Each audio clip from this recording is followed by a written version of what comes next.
Video pertama ini berisi panduan persiapan dan dasar akuisisi ekokardiografi. Sementara video kedua akan berfokus pada temuan ekokardiografi dan parameter hemodinamik dalam gangguan sirkulasi akut atau shock. Pengenalan dan persiapan instrumen. Pemeriksaan ekokardiografi menggunakan mesin ultrasonografi. Bagian utama mesin ultrasonografi meliputi CPU, keyboard, panel kontrol, dan monitor. Mesin ultrasonografi juga dihubungkan dengan transduser ekokardiografi dan elektroda EKG. Gel ultrason diaplikasikan sebagai medium antara permukaan probe transduser dan kulit pasien untuk mengoptimalkan penetrasi gelombang ultrason yang melewati kulit pasien. Transduser bekerja dengan memancarkan gelombang ultrason menembus dinding dada pasien, menerima kembali gelombang ultrason yang dipantulkan oleh berbagai struktur anatomis di dalam rongga dada, dan menerjemahkan gelombang ultrason yang diterima menjadi sinyal elektrik. Sinyal elektrik yang diperoleh oleh transduser dan elektroda EKG akan diteruskan ke CPU. CPU akan mengolah sinyal elektrik tersebut sebagai informasi digital dan mencitrakannya di monitor dalam bentuk video atau gambar yang disebut ekokardiogram. Panel kontrol berfungsi untuk mengaktifkan modalitas ekokardiografi yang dikehendaki, mengatur berbagai fungsi pencitraan seperti ukuran, kedalaman, kecerahan, kecepatan frame, dan sebagainya untuk mengoptimalkan citra yang diperoleh, serta untuk pengukuran dan perhitungan parameter ekokardiografi sehingga pemeriksa bisa mendapatkan informasi yang lengkap dan bermanfaat. Keyboard berguna dalam menuliskan anotasi, menambahkan keterangan yang dibutuhkan, dan pembuatan laporan ekokardiografi. Hasil ekokardiogram dan laporan ekokardiografi kemudian dapat disimpan dan dicetak sesuai keperluan. Persiapan pasien. Komunikasikan rencana pemeriksaan ekokardiografi kepada pasien dan keluarga. Jelaskan alasan, cara, dan tujuan pemeriksaan.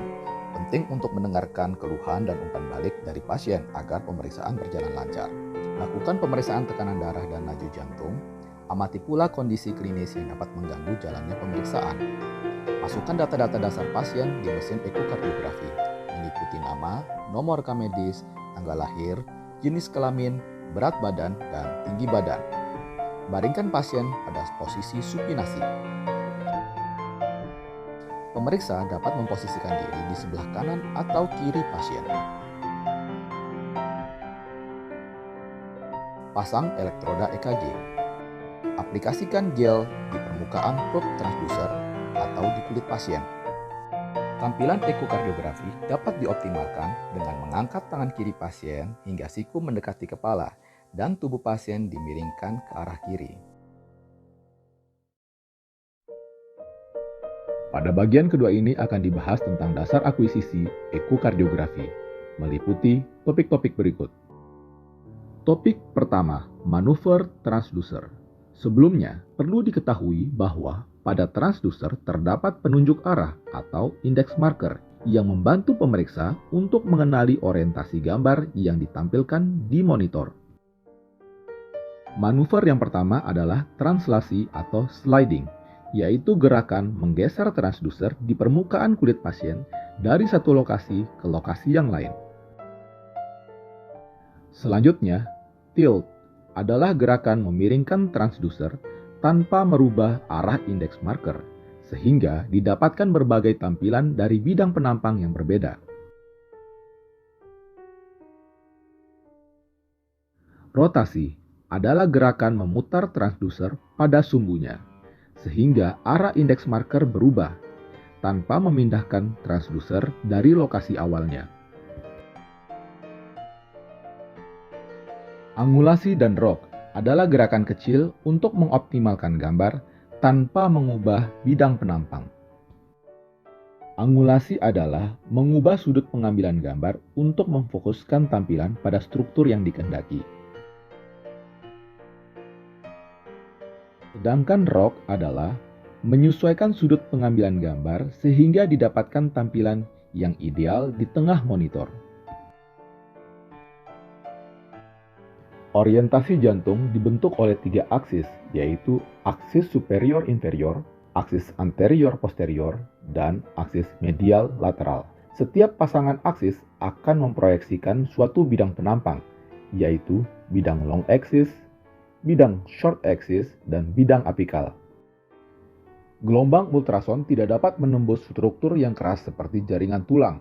Oleh karena itu, gelombang ultrason menembus dinding dada melalui celah-celah yang tidak ditutupi oleh struktur tulang, yang disebut dengan jendela akuisisi. Ada 4 jendela akuisisi pada pemeriksaan ekokardiografi, yaitu parasternal, apikal, subkostal, dan suprasternal notch. Dari setiap jendela akuisisi dapat diperoleh beberapa tampilan ekokardiografi. Akan dibahas tampilan-tampilan dari 3 jendela akuisisi berikut. Dari jendela akuisisi parasternal didapatkan tampilan parasternal long axis atau PLAX dan tampilan parasternal short axis atau PSAX. Dari apikal dapat ditampilkan apical 4 chambers atau A4C, apical 5 chambers atau A5C, apical 2 chambers atau A2C, dan terakhir apical 3 chambers atau A3C. Pada dasarnya, tampilan apical 3 chambers berada pada bidang penampang yang sama dengan tampilan PLAX, namun dari perspektif yang berbeda.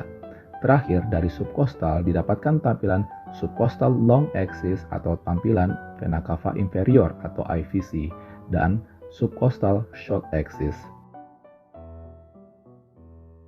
Untuk akuisisi tampilan PLAX, transducer diletakkan pada ruang interkostal 3 dan 4 parasternal line sinistra. Indeks marker diarahkan ke bahu kanan pasien, yaitu di jam 9 dan 10. Pada tampilan PLAX yang ideal, apeks jantung tidak tampak, ventrikel kiri mendatar dan tegak lurus dengan gelombang ultrasound. Bila posisi ventrikel kiri belum mendatar, transducer dapat digeser ke arah superior atau pasien dimiringkan ke kiri.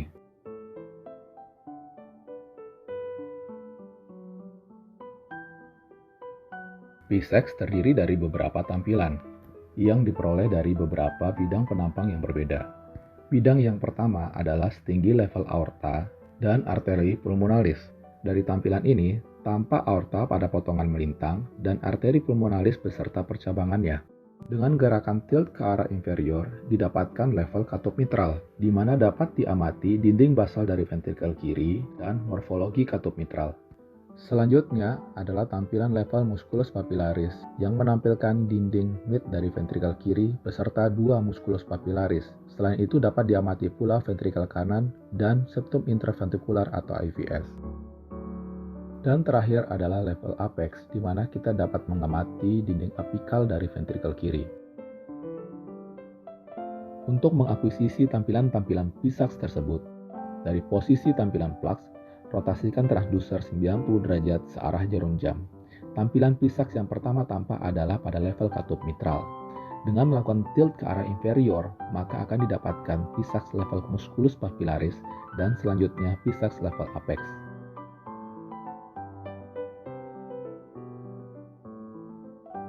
Dengan kembali melakukan tilt ke arah superior melampaui katup mitral, akan didapatkan tampilan PSAX level aorta dan PSAX level bifurcatio arteri pulmonalis.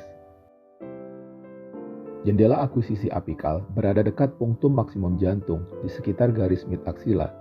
Untuk menemukan gambar yang terbaik dapat dimulai dari setinggi ICS 5. Untuk mengakuisisi tampilan A4C, indeks marker diarahkan ke arah lateral atau mengarah ke arah tempat tidur pasien. Tampilan A4C yang baik menampilkan apeks jantung yang berbentuk elipsoid, bukan bulat. Pada jantung normal, ventrikel menempati 2/3 sumbu panjang dan atrium menempati sepertiganya. Ventrikel kanan berbentuk segitiga dan menampilkan moderator band. Pembukaan katup mitral dan trikuspid harus terlihat dengan jelas.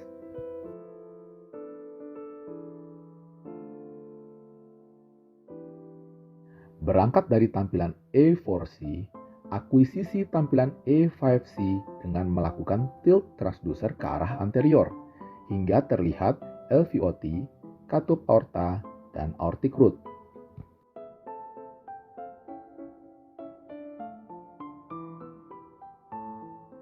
Untuk mengakuisisi tampilan A2C, kembali mulai dari tampilan A4C, rotasikan transducer 60 derajat berlawanan arah jarum jam.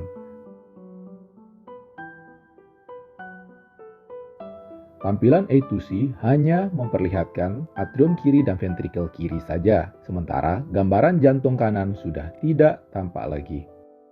Terakhir, untuk memperoleh tampilan subcostal long axis atau tampilan IVC, transducer diletakkan di daerah epigastrium dengan arah indeks marker di jam 12 hingga tanpa IVC dalam potongan memanjang sebelum bermuara di atrium kanan.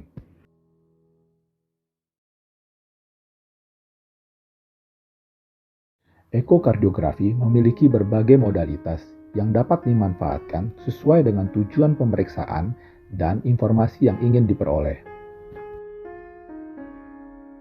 Berikut adalah beberapa modalitas yang akan kita bahas.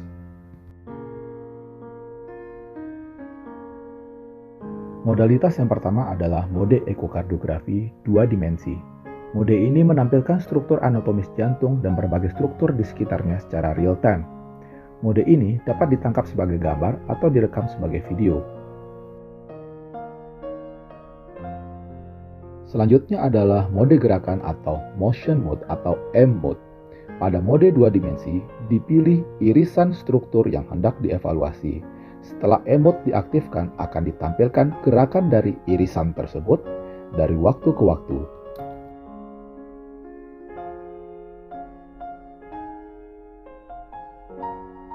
Mode PW Doppler menampilkan kecepatan aliran darah sebagai grafik spektral.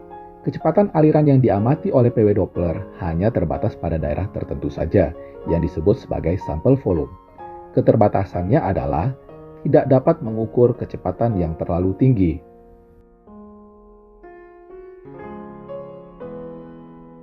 Mode CW Doppler menampilkan aliran darah yang tertangkap di sepanjang irisan kursor.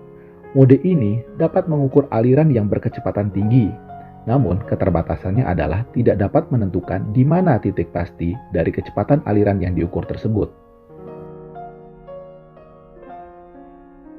Doppler Tissue Imaging atau DTI memiliki prinsip kerja sama seperti PW Doppler, namun yang diukur adalah kecepatan gerakan jaringan seperti jaringan miokardium atau jaringan anulus.